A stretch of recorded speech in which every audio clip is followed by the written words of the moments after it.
Midnight drapes itself over the Venetian lagoon like a black shroud. The moonlight spills in fractured ribbons across the water. Cold, pale, silent. A small wooden boat drifts closer to the forbidden island, its motor barely above a whisper. The oarsman refuses to look up. His hands tremble as he pulls closer to the jagged silhouette rising from the mist. Poveglia. Locals call it l'Isola dei Morti, the island of the dead. The closer they get, the more the air changes. It thickens, heavy, metallic, suffocating. The wind carries no sound, no gulls, no waves, only the faint echo of something else, like distant screams trapped beneath the soil. The man in the boat mutters a prayer in Italian, his voice barely audible over the soft creak of the oarlocks. He warns the visitor not to step foot on the island. No fisherman dares to anchor here. No one stays past sunset. But curiosity has always been the enemy of safety. The flashlight cuts through the fog, revealing the crumbling brick of a tower, the asylum's bell tower. Its frame is broken, leaning like it's collapsing under the weight of its own memories. The boatman's eyes flick upward toward the tower's hollow window, and he swears he sees movement. Just a flicker, a shadow pulling back from the light. The visitor steps off the boat. The soil gives way beneath his boots, soft, damp, almost like flesh. Somewhere nearby, a rusted door swings open by itself. The echo rolls down the corridor like a breath. Poveglia isn't empty. It's waiting. The Italian government sealed it off decades ago, but its stories leaked through like rot through stone. They say the ground is made of human ash. They say the air still carries the fevered gasps of plague victims.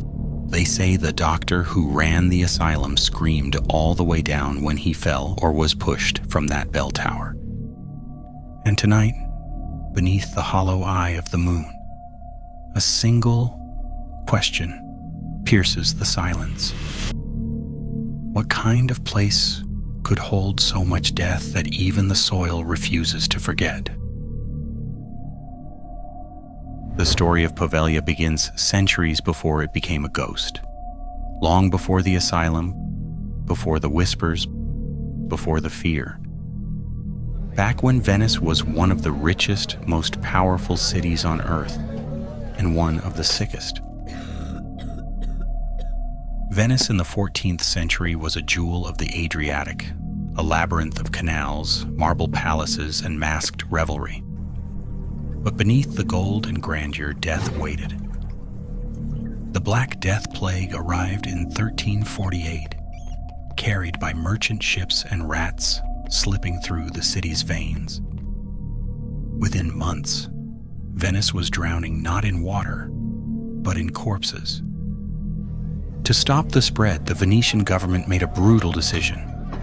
They needed a place to send the infected, somewhere isolated.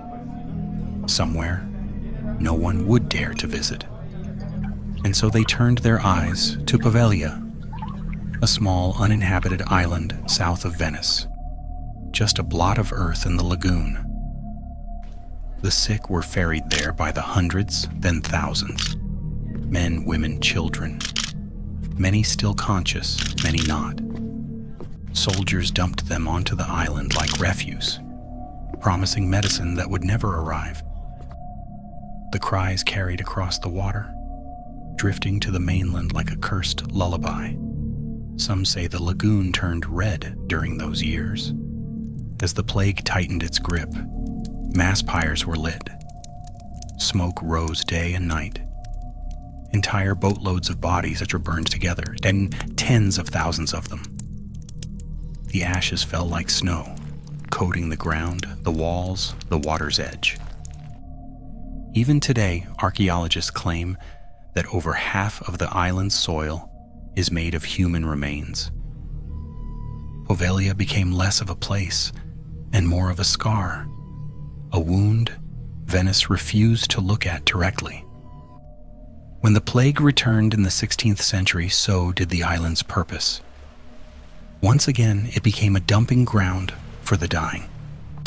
No one left alive ever returned. For nearly 200 years, Poveglia was sealed off, left to rot in silence. Locals whispered that the souls of the dead still roamed there, unable to rest.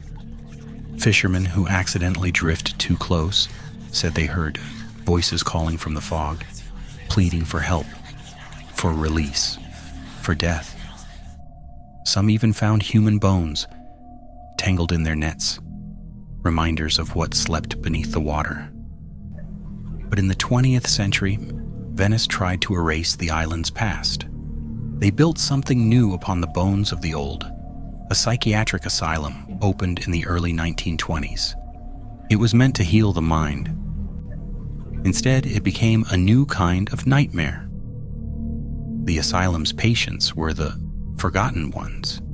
People society didn't want to see. They were sent here to vanish, tucked away behind brick walls and mist. The staff was minimal, the conditions horrific.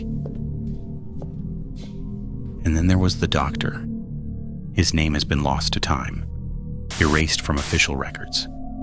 But the stories remain.